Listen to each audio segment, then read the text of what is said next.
My name is Windell Brockway. I'm talking about a thing that happened to me in 1958. I was about 1 mile out of Union Valley, Texas, and me and my brother-in-law was down Joe Anderson's hauling hay. We had a big truck to unload, and we unloaded it, stacked it in the barn, and then we got ready to come home, and we got in the car. We was in an old car, an old Studebaker. We was driving down the road, and there's a old house on the left-hand side and an old corral.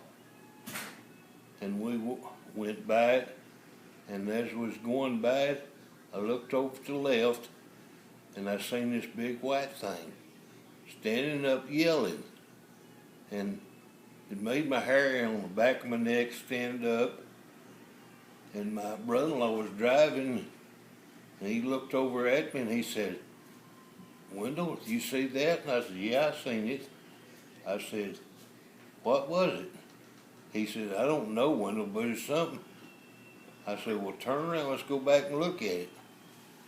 So he went up about a half a mile, and there's an old road, and he pulled in there, and we turned around and went back. I didn't have nothing other than a cold drink bottle in the floor, so I picked it up. And he said, "What are you going to do with that?" I said, "Well, man, that's a big thing. I don't know what it is." I said, "I think it's some kind of monster or something." And we pulled back by there, and that thing was still out there. And he was shaking his hands up and down. And he was white, had them long hairs on his arms and body. And my brother-in-law said, "Do you see that?" And I said, "Yeah, I see it." And we went on back down the road, and we turned around again and went back. And when we went back, it was gone. And we pulled on past it, went on into town. I told my wife about it, and my sister, but they didn't believe me. But I actually seen it.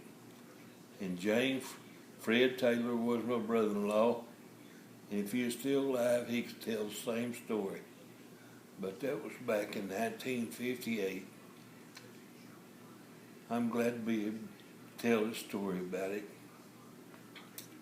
That's all of it.